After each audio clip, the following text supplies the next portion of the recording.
Fala pessoal, tudo bem com vocês? Vamos falar da compra de Soteldo, a situação de Bright White. Será que ele consegue estrear já na Copa do Brasil contra o Corinthians? E também os motivos da evolução do time. Chega mais, eu sou o Chico Garcia, inscreva-se no canal e vamos juntos.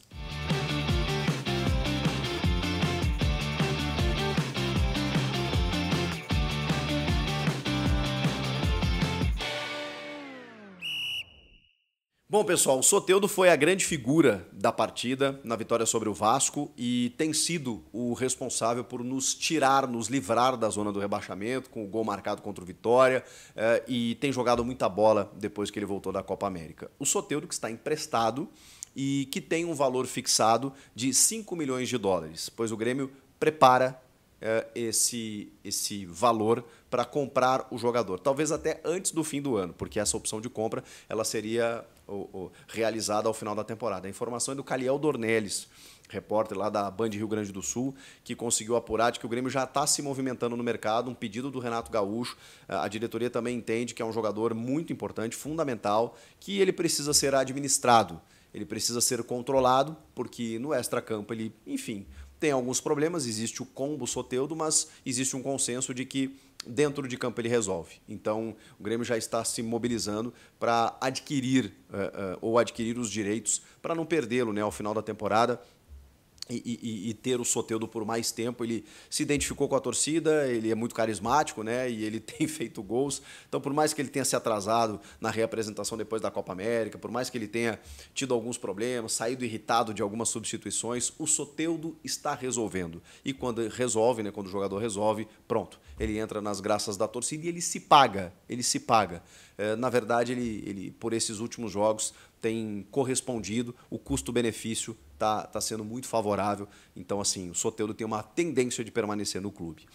O Grêmio tem outros negócios aí, vocês estão percebendo, né? Tem proposta por jovens da base, pelo Gabriel Meck, próprio Gustavo Nunes. O Grêmio está avaliando essas propostas, mas não pretende vender agora. Claro, se vier uma proposta de 20 milhões de euros, não vai ter o que fazer. Mas a primeira que chegou para o Gustavinho mesmo é de 10 milhões de euros. O Grêmio não vai negociar por esses moldes. E mediante a reforços, bom, vocês já estão percebendo aí, né, que alguns já ingressaram no time titular, outros começaram a compor banco de reservas, e o Renato está muito cauteloso, especialmente porque são caras que não vinham jogando, ou tem 2 meses parado, 1 mês aqui, não sei o quê e tal, e o momento, segundo o Renato, ele é conturbado para você fazer estreias, para você colocar jogadores que não estão adaptados nem ao clube, à cidade, não é isso, né? Porque o Grêmio está numa logística itinerante aí, né? Mas a questão tática do time mesmo, né? Como é que o cara vai... Eles não estão nem conseguindo treinar direito, está muito na conversa, no avião, no vídeo e tal, então é difícil você promover estreias nesse contexto, eu até entendo.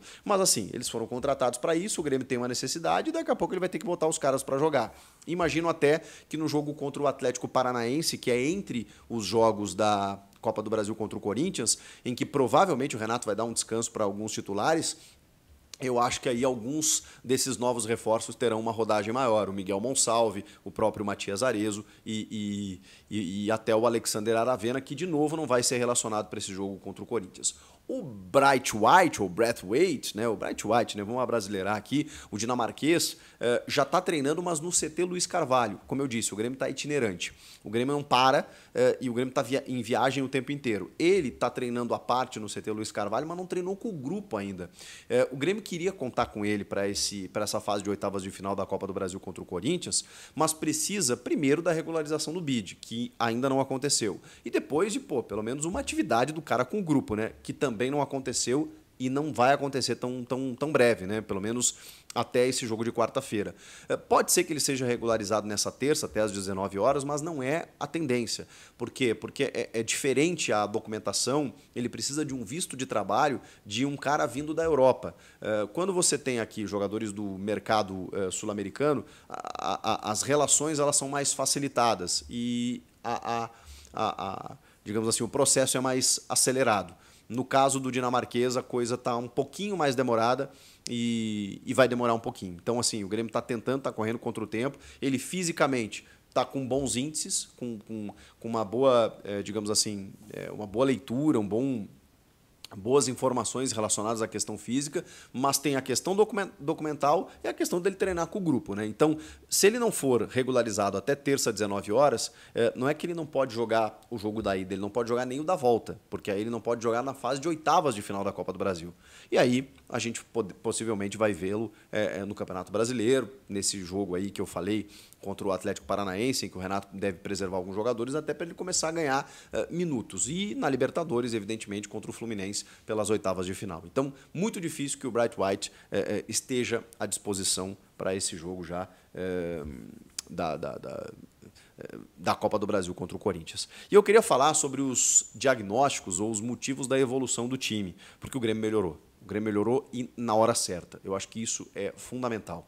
O Grêmio está evoluindo e os resultados eles estão vindo também por conta disso, porque o Grêmio está jogando melhor.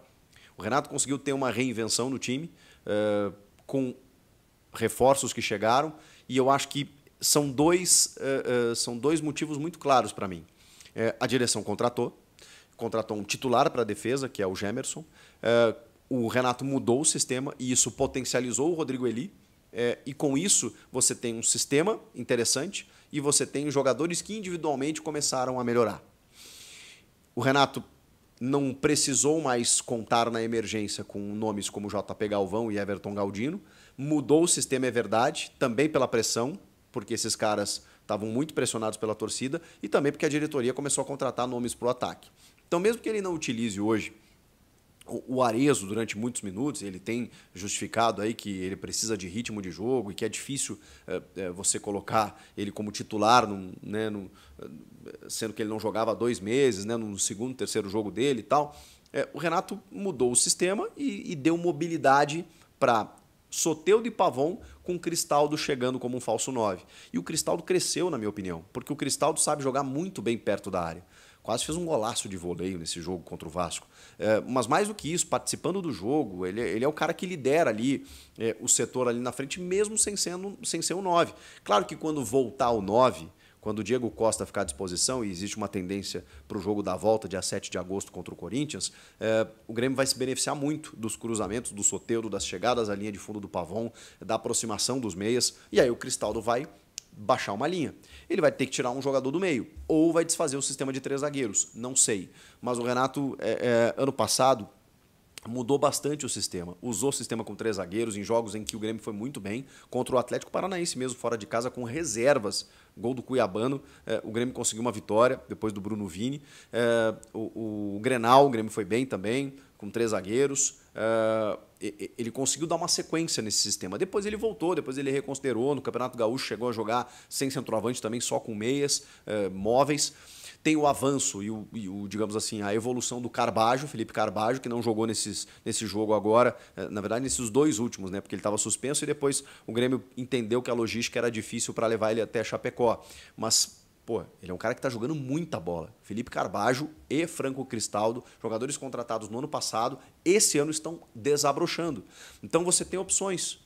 Porque você tem o Vijaçante, que é um monstro, é titular absoluto. Você tem o Dodi, que cresceu. Você tem o PP, que é um cara importante, que caiu um pouco de produção, mas aí, com o avanço do Carbajo, você acaba ganhando opção no banco de reservas para mexer o time. O Duqueiroz realmente não está performando e tudo mais.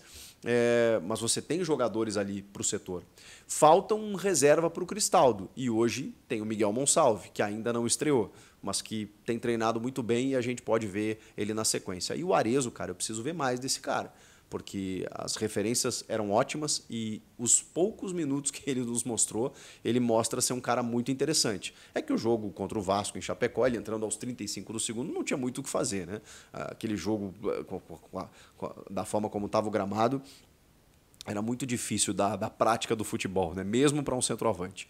Então, assim, esses jogos eles serão muito importantes de Copa do Brasil, porque é o tudo ou nada, né? É aquele jogo em que o Renato vai ter que alçar mão daquilo que ele tem de melhor. Mesmo que não haja entrosamento, mesmo que você tenha uma dificuldade aqui e ali, cara, vai, faz teu nome e resolve a parada. O Grêmio incorporou como elenco e o Renato soube o que fazer com essas peças. Para mim, resumindo, são os motivos da clara evolução do time. Além do que aquela entrevista, né? aquela entrevista sintomática dizendo que faltava vergonha na cara dos jogadores. O Renato explicou na última entrevista dizendo que eu chegava no meu hotel e eu tinha vergonha. E eu mostrei para eles, eu não acredito que vocês não estão com vergonha do que está acontecendo. O Grêmio paga em dia, vocês têm toda a estrutura, eu preciso de um pouco mais. Então some-se tudo isso, né? Some tudo. Reforços, a organização do time e a cobrança clara, pública, transparente do Renato para os jogadores que realmente se entregaram, se envolveram nos últimos jogos. E aí você tem resultados. 7 pontos conquistados em 9 disputados. E agora vem uma Copa, que o Grêmio adora jogar, que o Renato já ganhou 2 vezes, uma pelo Fluminense, outra pelo Grêmio. O Grêmio vai competir contra um Corinthians que está melhorando também, que também está em evolução. E os dois times estão chegando nessa crescente para se enfrentar com toda essa polêmica de arbitragem, com todo esse questionamento. Mas jogo grande, jogo igual em 2 jogos para definir quem avança.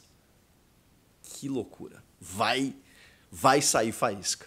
Comenta aqui o que vocês acharam de tudo isso. Inscreva-se no canal e eu volto na próxima. Tchau.